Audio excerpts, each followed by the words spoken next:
el cultivo de trigo.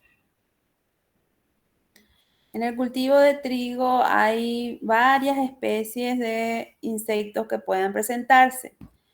Podemos clasificar en plagas que son externas, plagas que son del lugar y plagas que vienen migrando de cultivos anteriores en la parcela. Cuando hablamos de plagas externas, son aquellos insectos que vienen migrando a grandes distancias. Por ejemplo, los pulgones y las orugas defoliadoras. Las plagas del lugar son aquellas plagas generalmente que son de la parcela misma, como por ejemplo el coró. Plagas de cultivos anteriores, por ejemplo, si en la parcela el cultivo anterior a la siembra del trigo era soja o era maíz, entonces pueden presentarse chinches, pueden presentarse vaquitas. Si hablamos de plagas externas, aquellas que vienen migrando a grandes distancias, yo ya les había dicho en clases anteriores la capacidad de dispersión que tienen algunos insectos. Por ejemplo, de acuerdo a la velocidad del tiempo. Un momento, voy a dejar de compartir.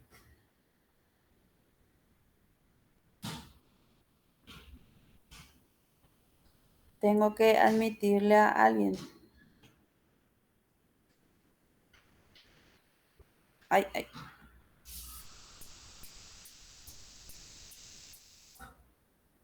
¿Será que me puede volver a pedir su compañero Lisiuk? Porque no le pude dar ingresar. O ingresan automático ya.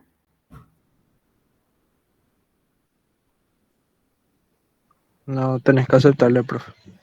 Y no me aparece otra vez. Pueden pedirle a Lisiuk que vuelva.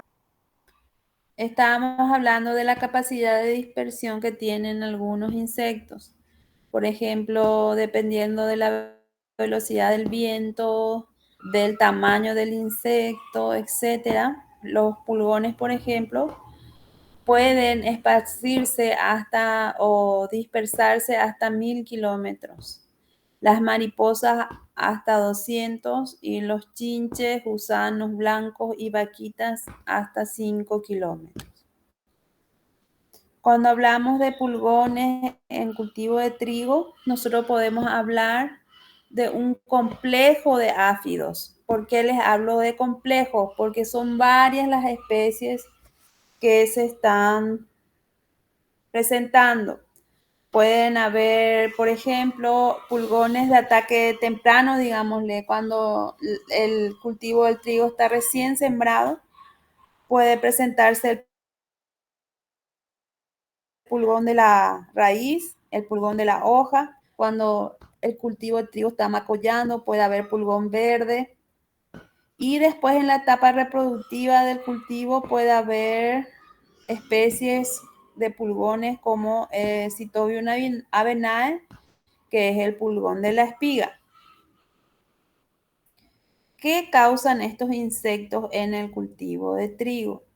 Ellos son, por excelencia, succionadores de savia. En algunas ocasiones ellos pueden llegar a transmitir enfermedades virósicas. Entonces el tipo de daño puede ser indirecto, pero también por la constante succión de la savia el cultivo se puede debilitar y puede ocasionar un amarillamiento en el cultivo de trigo. Esta es una de las primeras especies que se presentan cuando el trigo está germinando, cuando está pequeño, es el pulgón de la raíz, Rhophaluciphum rufi abdominal. Otra especie es el pulgón de la hoja, Cichaphis graminum. Ambas especies está comprobado que son transmisores del virus del enanismo amarillo de la cebada en el cultivo de trigo. Esto es un estudio que se había hecho, la ingeniera Viedman creo que había tomado muestras de trigo con síntomas de virosis y había enviado al CIMIC en México y ahí se pudo,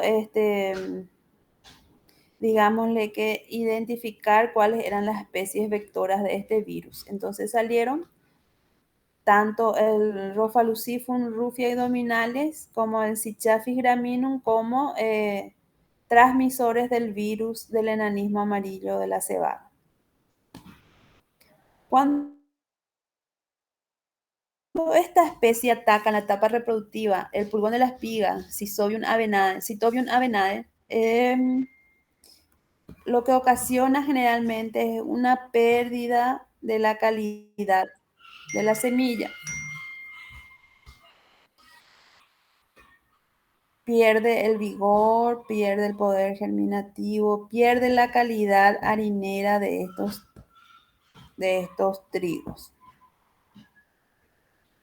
¿Cómo es el nivel de daño o el umbral de daño que se tiene que tener en cuenta para hacer el control? Generalmente, al ser un cultivo extensivo, el tipo de control que se da es el tipo de control químico. Entonces, aplicación de insecticidas. ¿Cuándo es el momento adecuado de hacer aplicaciones de insecticidas en el cultivo de trigo? Cuando tenemos presencia de pulgones.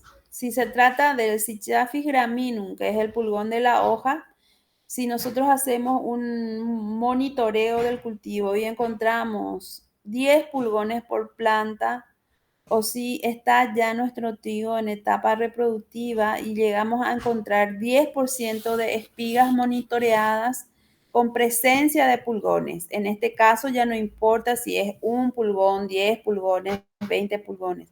Solamente si ya hay presencia de pulgones en el 10% de las espigas que uno estuvo monitoreando, ese es el momento en tomar la decisión de saber elegir qué tipo de insecticidas se deben de aplicar para el control de los pulgones. Cuando hablamos de insecticidas de control químico, hay una extensa gama de insecticidas, pero del grupo químico de los neonicotinoides son los que más se utilizan para el control. Un momento, por favor.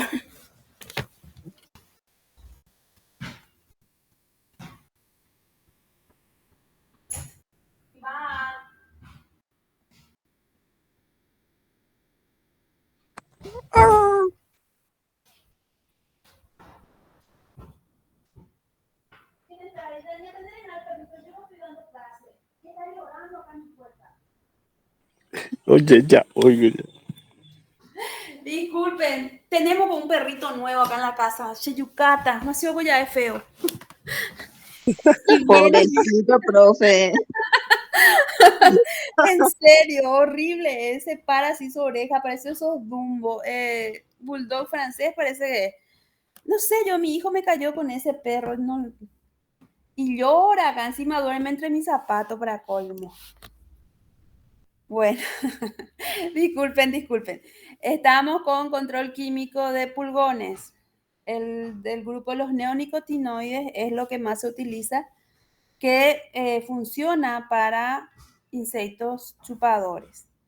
Tenemos imidacloprid, acefato, es súper fuerte su olor, pero los que más se utilizan son imidacloprid, acetamiprid, y después tenemos los fosforados, clorpirifos, acefato, pero que generalmente ya no se usa por el olor que tiene.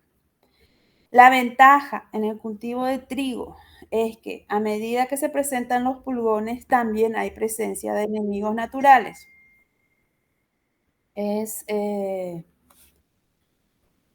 Las mariquitas, Ciclonera sanguínea, tenemos Hipodamia conversen, tenemos Eriopis connexa, varias especies de mariquitas. Estas son las formas adultas y estas son las larvas del tipo campodeiformes. Aparte de mariquitas predadoras, también tenemos avispitas que son parasitoides. tenemos dos especies, Aphidius colemanis y Aphelinus species. No sé si ustedes recordarán que en clases anteriores yo les estuve hablando ya creo que en la orden Hymenoptera de estas dos especies de parásitos. Ustedes pueden observar ahí en la foto como ellos a través de su abdomen introducen su terebra en el pulgón, ahí ponen sus huevos y las larvas se desarrollan dentro del cuerpo del pulgón, consumiendo todos los órganos internos del pulgón. Y cuando ellos llegan otra vez a su estado adulto, ellos hacen una pequeña perforación en el cuerpo del pulgón y se escapan de ahí, ya siendo adultos. Entonces el pulgón se queda así como ustedes ven ahí en la fotografía, tipo un globo así inflado, pero totalmente momificado, muerto y súper duro. O sea que si ustedes ahora se van al cultivo de trigo y observan, van a poder todavía colectar para sus cajas entomológicas estos enemigos naturales. Si ustedes llegan a ver Cicloneda, Hipodamia, Eriopis, son insectos muy pequeñitos.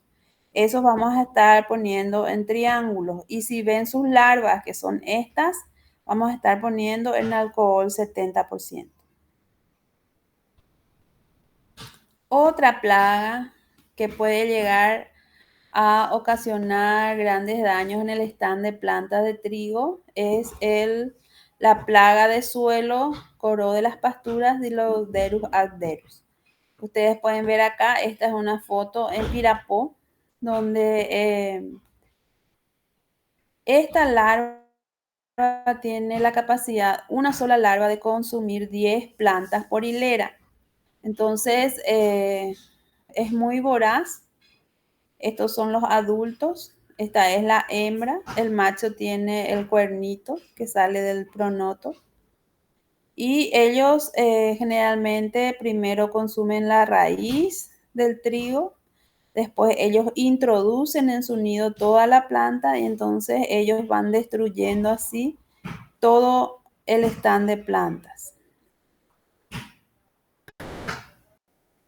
Su ciclo, donde ellos causan daño, el estado larval, es bastante extenso. ¿Por qué? Porque es una plaga que completa su ciclo biológico en un año, o sea, es univoltino.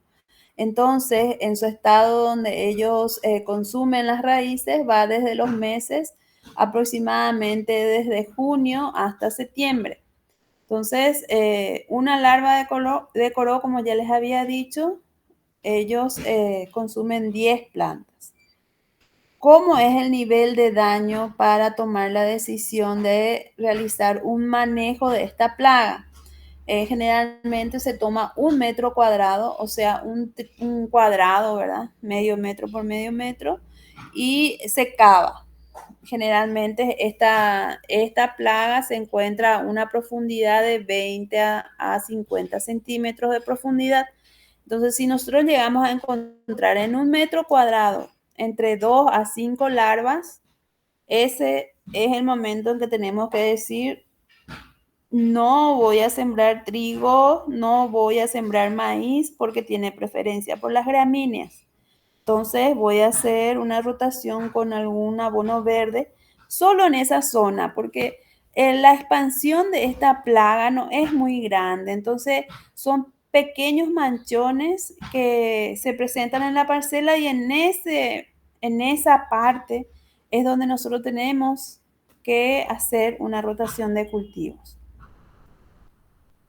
El control químico para esta plaga no es muy eficiente. ¿Por qué? Porque el tratamiento de semillas en trigo solamente puede extenderse, si soy muy optimista, hasta 30 días después de la siembra. Pero esta plaga está hasta septiembre, octubre. Entonces igual sigue causando daño. Entonces se puede recomendar tratamientos con tiodicar, con tiametosam, pero no es muy eficiente su control. En cambio, se pueden usar insecticidas cura semillas para evitar la presencia temprana de pulgones y de chinches en el trigo.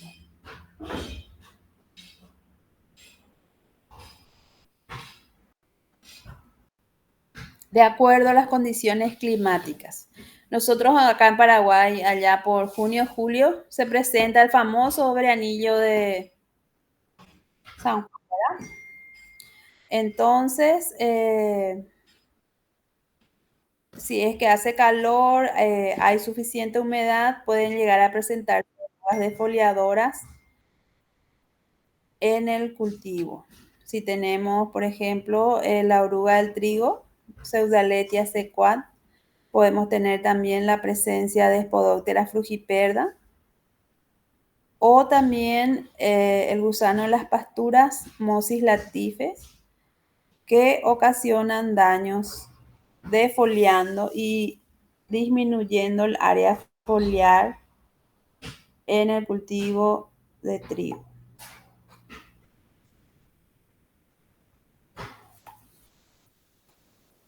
¿Cuándo es el momento en que nosotros tenemos que decidir si vamos a realizar realmente un control químico para orugas? Generalmente en trigo, el cultivo de trigo en sí no es que le da grandes ganancias al productor.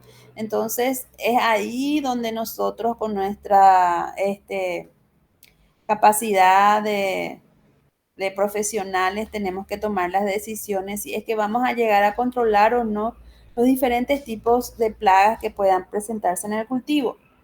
Si hablamos de orugas, ¿verdad? Cada larva puede llegar a consumir 100 centímetros cúbicos de área foliar. Pueden llegar a consumir inclusive espigas si el ataque es muy intenso. Pero generalmente no justifica la aplicación de insecticidas para orugas. En el caso de que justifique, generalmente usamos insecticidas que sean de ingestión y insecticidas que sean inhibidores de quitina cuando nosotros estamos notando ya la presencia de estas orugas en trigo. Entonces tenemos 3 especies de orugas que puedan presentarse en trigo. Tenemos Pseudaletia sequat, tenemos Spodoptera frugiperda y tenemos Mosis latifes, que es el gusano de los pastos. ¿Tienen alguna consulta? ¿Alguna duda? Ahora, Sí, ¿sí? ¿Te escucho? sí, yo tengo una duda. Sí, te escucho. ¿La caja se puede entregar en grupos de dos? No, habíamos quedado que iba a ser ¿En grupos de individual. dos? Quedamos que iba a ser individual, por eso elegimos 40 insectos, ¿verdad, chicos? 30 era, profe. Ah, 30, por eso era individual. Está. Si van a presentar de a dos, tiene que ser entonces 60 cada, 60, 30 uno y 30 el otro. Si es que quieren hacer.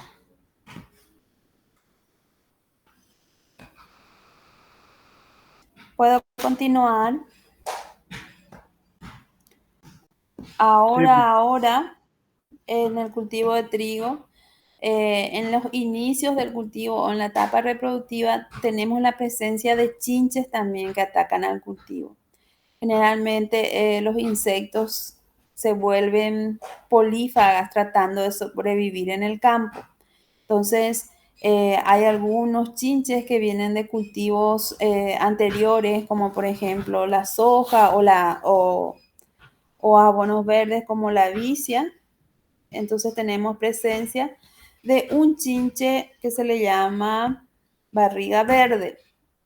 Son 2 especies de Dicheloc que podemos tener. Podemos tener Melacanthus o Forcatus.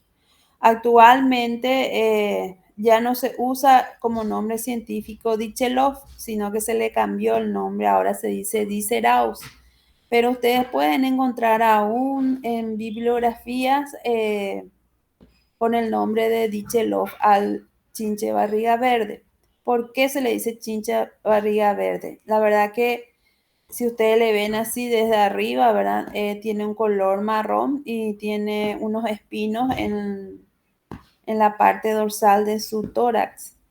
Pero si ustedes le dan vuelta, el insecto del lado de la barriga es color verde. Entonces se pensó mucho para ponerle el nombre común chinche barriga verde. Entonces puede venir de abonos verdes como la vicia, pero puede venir también de la soja. Ahora hay mucha presencia de barriga verde en soja. ¿Cuáles son los daños que ocasionan estos chinches? Estos chinches, al introducir su estilete, como ustedes ven acá en la figura, ellos succionan la savia y tienen en su saliva, es un poco tóxica y puede llegar a ocasionar malformaciones en el cultivo, haciendo que el trigo se quede en forma enana o se quede con daños en las espigas. La foto que le voy a mostrar a continuación no es de trigo, sino que es de maíz, pero yo quiero que ustedes observen el daño que ellos pueden llegar a ocasionar. Esto es, por ejemplo, en maíz, ellos pueden ocasionar malformación en el crecimiento de la planta. Esto es en soja, pueden llegar a causar aborto de vainas. Esto también es en soja. Si atacan a las vainas, reducen totalmente la calidad de la semilla. Y esto es en trigo. Precisamente la foto que ustedes ven ahí no es de un ticheló, sino que es un Sara viridula. Pero el daño que ocasionan es el mismo. Si ustedes miran la espiga, se queda de un color blanquecino, chuzo, y pierde totalmente su valor comercial. Parece un daño ocasionado por heladas, pero es el daño que ocasionan los chinches. Entonces, estos son los diferentes niveles de daño que puede ocasionar tanto Nesara como Dichelov en el cultivo de trigo. Esto, por ejemplo, es un daño por helada en esta figura. Y esta foto de al lado es el daño que ocasiona la picadura de chinche barriga verde. Entonces, tanto Dichelos furcatus como Dichelos melacanthus, si atacan en estado de plántula, ellos deforman la planta. Entonces, puede estar presente desde la siembra.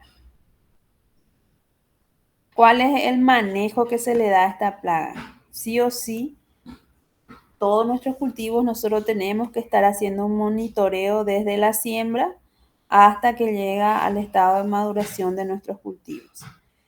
Intensificar estos monitoreos si es que cerca de nuestro trigal hay áreas de vicia o soja tardía, soja o soja guacha también. ¿Cómo se logra el control de este insecto? Contra insecticidas, con tratamiento de semilla,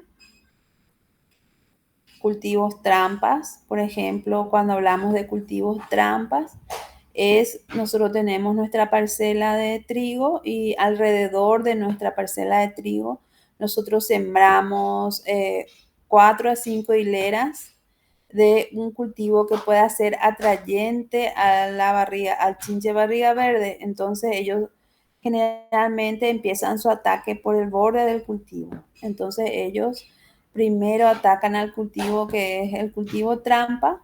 En ese cultivo trampa se realiza el control químico. Entonces ahí sí o sí vamos controlando o disminuyendo la presencia de esta plaga en el cultivo. ¿Tienen alguna pregunta para hacer? Entonces, ¿qué se van a fijar ustedes ahora si es que se van en el campo y encuentran trigo? ¿Qué van a mirar? Van a mirar pueden arrancar una plantita de trigo y fijarse en las raíces a ver si no tiene presencia de pulgones de la raíz. Generalmente el pulgón de la raíz es de una coloración negruzca o azul fuerte, o bien pueden fijarse si es que el trigo ya está macollando dentro de las hojas del trigo, y si observan pueden ver estos pulgones que son de diferentes colores que el pulgón de la raíz. Entonces este es pulgón de la hoja Cichafis gramíneo. Y más adelante, allá por agosto, septiembre, esto van a encontrar sí o sí en el trigo.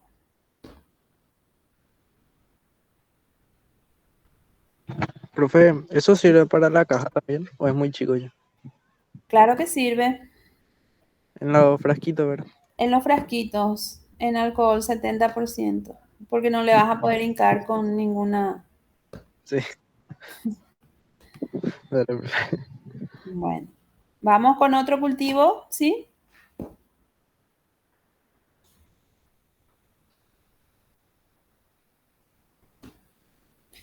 Hablemos del manejo de plagas en el cultivo de soja. Manejo, no control químico, ¿sí?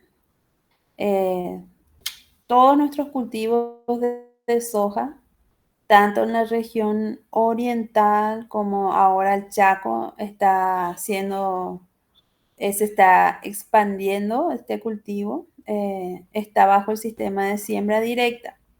Entonces, son un poco diferente el escenario de las plagas que se presentan en el sistema de siembra directa de aquellas que tienen siembra convencional. Si hablamos un poquitito de los antecedentes de plagas en soja, las primeras plagas que se presentaron en el cultivo, o las que eran verdadero problema, eran las orugas defoliadoras. Allá en la época de los 90, la plaga principal del cultivo era la oruga de la soja, plaga clave del cultivo, Anticarsia gemmatalis. En aquel entonces se logró con éxito el control de esta plaga con el uso de baculovirus anticarsia. Creo que la cooperativa Colonias Unidas es la que impulsó la utilización de baculovirus anticarsia. Después ya se fue introduciendo insecticidas organofosforados, insecticidas del grupo químico de los piretroides, y se fue dejando un poquito de lado el uso de baculovirus anticarsia. Como ustedes pueden ver ahí, estas son las larvas del anticarsia, y pueden ser de una coloración verde y pasar a una coloración negra. Si ustedes ven estas orugas de esta coloración en el cultivo de soja, es porque hay una alta población de estas orugas en el cultivo. Entonces, ahora, en estos tiempos, sin contar que sea soja intacta, ¿verdad?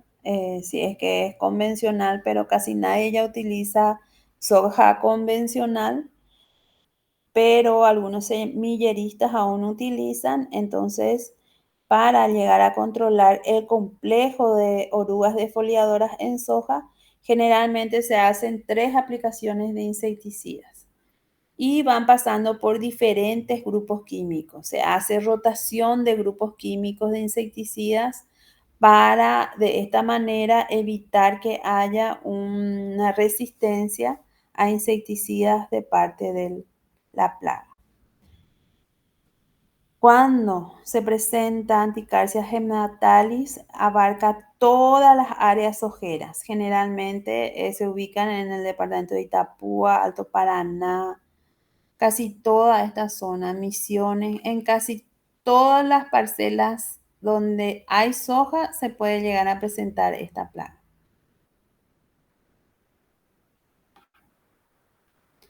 Otra plaga que se puede llegar a presentar allá, que se llegó a presentar y fue así un boom en los 90, era el picudo de la soja, Sternechus succinatus.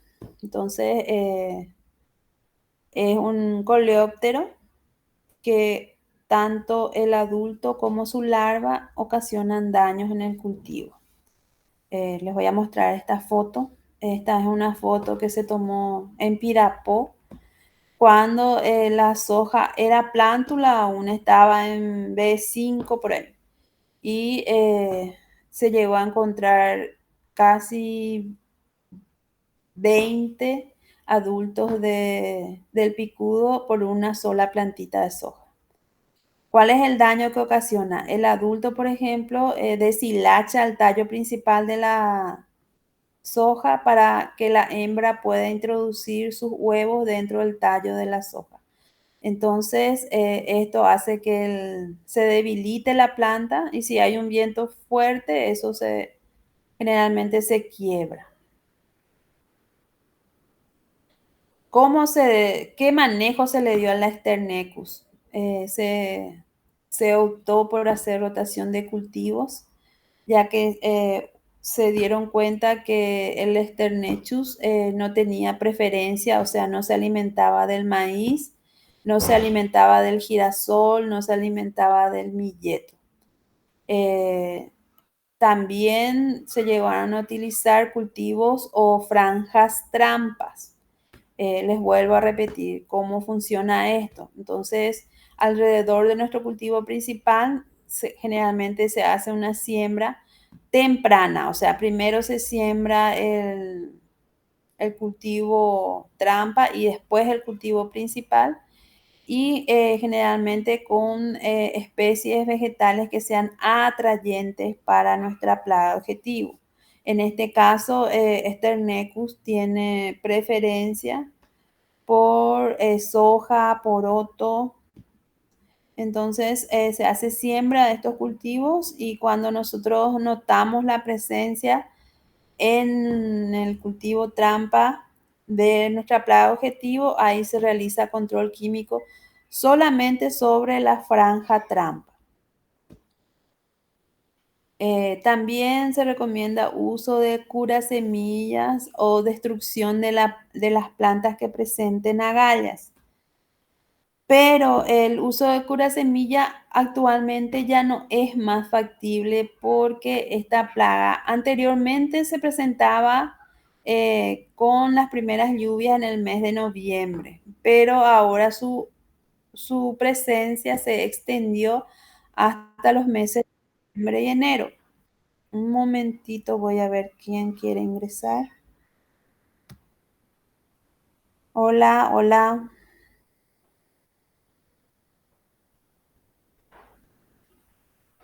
Abraham. Bueno, entonces, al extenderse la presencia del Sternecus en el cultivo de soja, no se volvió viable el uso de curasemillas para su control. A partir de los 2000 se fueron presentando diferentes especies de chinches. Estas plagas se presentan en la etapa reproductiva del cultivo y son varias especies. Así como yo les había hablado del complejo de pulgones en trigo, en soja se habla del complejo de chinches fitófagas que están presentes en la etapa reproductiva de la soja.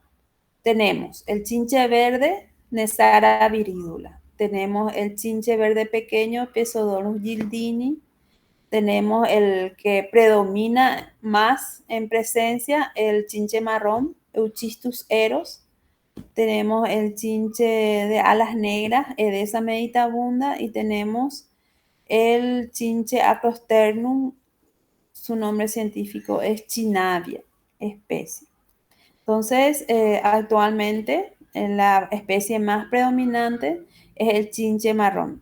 A este complejo de chinches tengo que agregarle también el chinche barriga verde, que en los últimos años y en los monitoreamientos que yo estuve haciendo hacia Natalio, María Auxiliadora, Capitán Mesa, Pirapó, las especies más predominantes de chinches en la etapa reproductiva en soja son tanto el chinche marrón, Euchistus eros, como el chinche de barriga verde, Diceraus o Dichelof furcatus o Melacanthus. Entonces, especies que más se presentan son estas.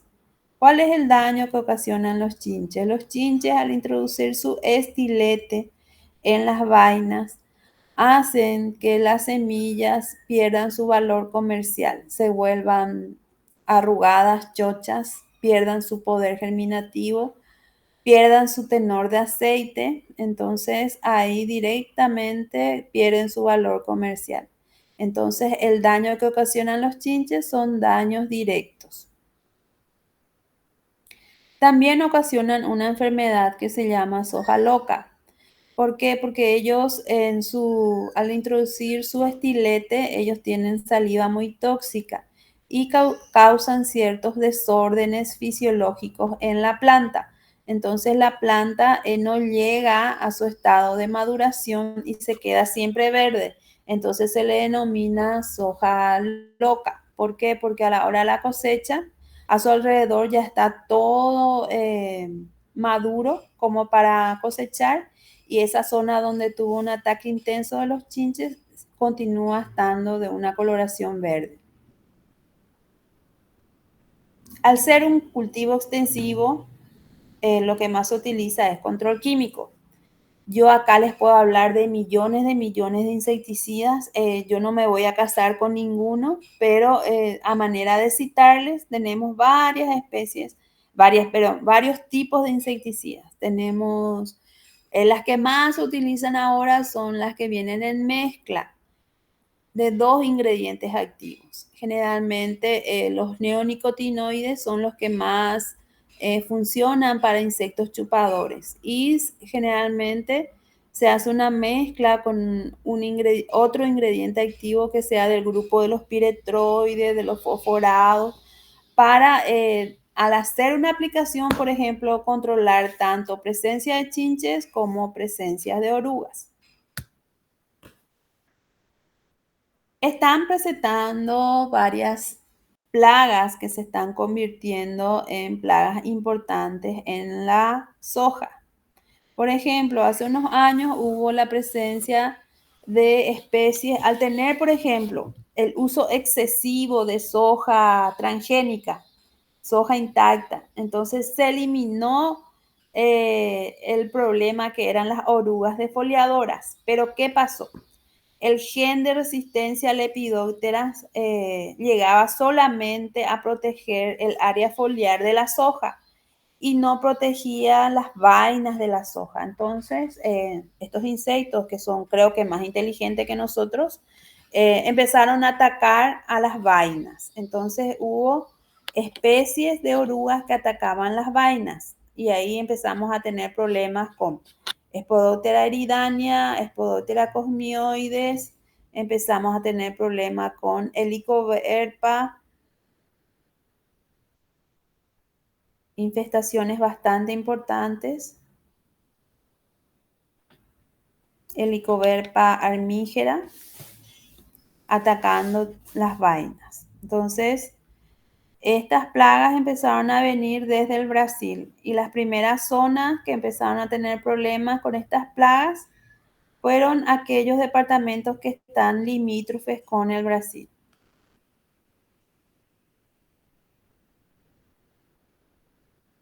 ¿Cuál es la diferencia entre las orugas que atacan, las defoliadoras, de aquellas que atacan a las vainas? Y aquí muchas veces depende mucho de la tecnología que se utiliza para la aplicación de insecticidas. Las orugas defoliadoras se ubican más o menos en la parte superior de la planta. Sin embargo, las que atacan a las vainas están desde la parte media del cultivo hacia abajo. Entonces, nosotros tenemos que saber elegir el tipo de tecnología. ¿Cómo tienen que ser nuestras gotas de insecticidas para que lleguen hasta abajo? A ver si saben. Si ya escucharon en alguna otra clase. Finos. Claro, finos y pequeños, exactamente. Así tienen que ser las gotas. Generalmente los picos tienen que ser de doble abanico. Entonces, la planta se moja totalmente hasta abajo y ahí podemos lograr un buen control, tanto de las defoliadoras como las que atacan a las vainas. Entonces, de nuevo acá les digo, tenemos amplia gama de insecticidas que podemos utilizar y que podemos ir rotando de manera a evitar que haya poblaciones de insectos con resistencia a insecticidas. Entonces tenemos los fisiológicos, en el caso de que cuando hagamos nuestro monitoreo, las orugas sean pequeñas aún. Si tenemos en nuestro monitoreo presencia ya de orugas medianas a tamaños grandes, entonces lo que vamos a necesitar son esos insecticidas que comúnmente en el mercado le llaman insecticidas de choque. Entonces podemos tener insecticidas del grupo de los carbamatos, insecticidas del grupo de los piretroides. Les voy a decir algo. Generalmente cuando yo les pongo en el tema de examen, por darles un ejemplo, yo les pongo, bueno, tienen una parcela de soja con presencia de orugas que atacan a las vainas. ¿Y qué tipo de manejo ustedes le darían? Y generalmente me suelen responder, aplicación de insecticida. Sí, se supone que vamos a hacer el control con insecticidas, pero a mí me gustaría que ustedes avancen un poco más y me citen qué tipo de insecticidas van a utilizar. Entonces, desde ahora yo ya me quiero poner de acuerdo con ustedes, ¿sí? ¿Hay Entonces alguien tenemos sin que poner mano? que vamos a aplicar un fisiológico, piretroide más neonicotinoide o algo así, ¿verdad? Sí, algo así nomás. Yo necesito que ustedes aprendan. No quiero luego que me digan, Dios mío, apliquen al Cistin 200 cc por hectárea, por ejemplo. No quiero que se vayan al nombre comercial del insecticida, pero por lo menos voy a querer que ustedes me manejen los grupos químicos de esos insecticidas. Dale, profe, vamos a tener en cuenta. Bueno, a ver, este no les voy a mostrar. Hacia la zona norte del país, en donde los brasiguayos siembran soja ya desde el mes de septiembre. Ellos empiezan a tener problemas con ciempiés. Entonces, estos son los daños que ocasionan los ciempiés en plántulas de soja. Entonces, los primeros reportes se dieron a partir del 2007. Entonces, empezamos a tener problemas. Se trató de utilizar curasemillas del grupo de los fipronil, pero el fipronil tiene mucha residualidad. Donde vos apliques fipronil, puede llegar a quedar en el ambiente hasta 6 meses este ingrediente activo. Entonces, tenemos que tener cuidado en el uso de este tipo de insecticidas. En las últimas zafras se empezó a tener problemas con la oruga defoliadora del grupo de las falsas medidoras. Entonces ahí tenemos Chrysodesis includens, tenemos Rachiplusia Trichoplusia, varias especies de falsas medidoras que su control se dificultó un poco más. Algunos productores llegaron a hacer inclusive 5 a 7 aplicaciones de insecticidas. ¿Cuál es el daño y cómo se diferencia de la oruga de la hoja de la soja? Anticarsia. Las falsas medidoras consumen las hojas de la soja, pero ellos respetan las nervaduras de la hoja, entonces dejan tipo la calavera de la hoja. Sin embargo, anticarsia sí consume totalmente, ni deja las nervaduras. Entonces tiene una hoja con aspecto de rejilla porque se quedan el esqueleto de la hoja. Otra plaga que se está presentando en soja es la mosca blanca. Vermicia tabasi. Entonces, ¿por qué tiene gran potencial de daño esta plaga? Generalmente su presencia se da en años calurosos con pocas precipitaciones y su potencial es porque son vectores de virus en soja. Esta mosca blanca es tan polífaga, o sea que se alimenta de tantas especies vegetales que pueden estar en la soja, en la mandioca, en el tomate, en el melón, en la sandía, en el poroto, en el sésamo, en cultivo que uno ponga en la parcela, esta plaga está presente. Hay varios biotipos de mosca blanca. Generalmente en Paraguay se cree que en la soja hay del biotipo B, y el biotipo B no es transmisor de virus. En cambio, el biotipo Q, que ya hay en el Brasil, la principal problemática de este biotipo es que son muy resistentes a las aplicaciones de insecticidas.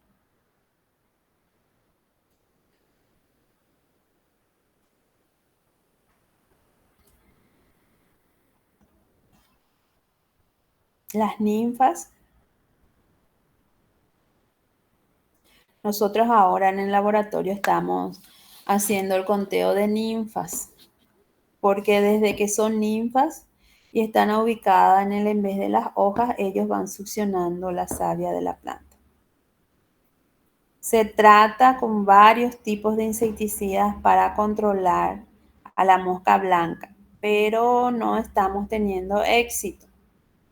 Ahora estoy yo probando moléculas nuevas de la empresa BAF específicas para mosca blanca. Todavía no estoy analizando.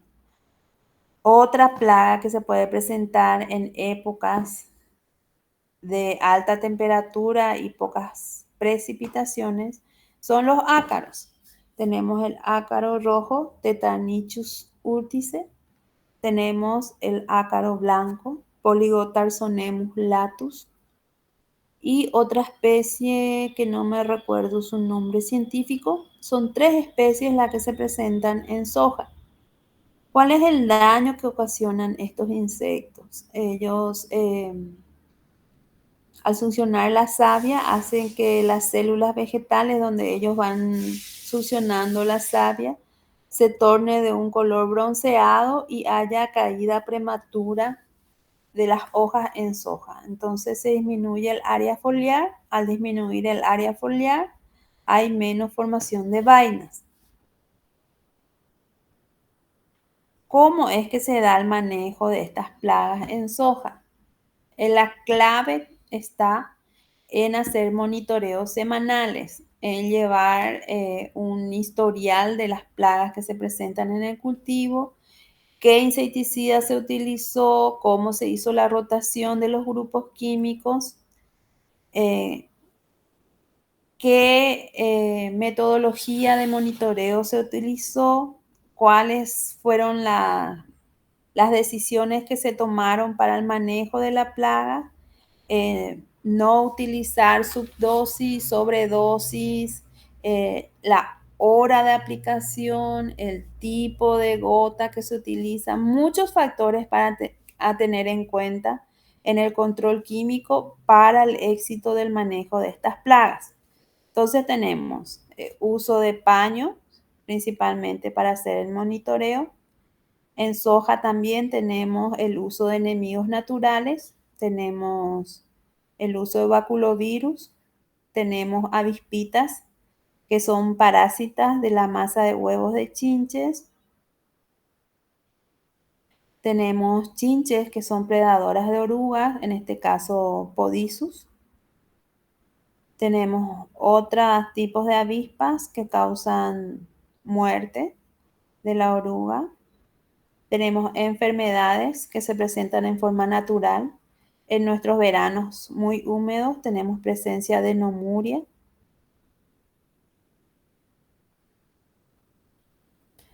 También tenemos presencia de cicloneda, tenemos presencia de levia, de calosoma, de geocoris, de orius, mucha presencia de controladores biológicos. ¿Tienen alguna pregunta, alguna duda que quieran? Todo muy claro, profe.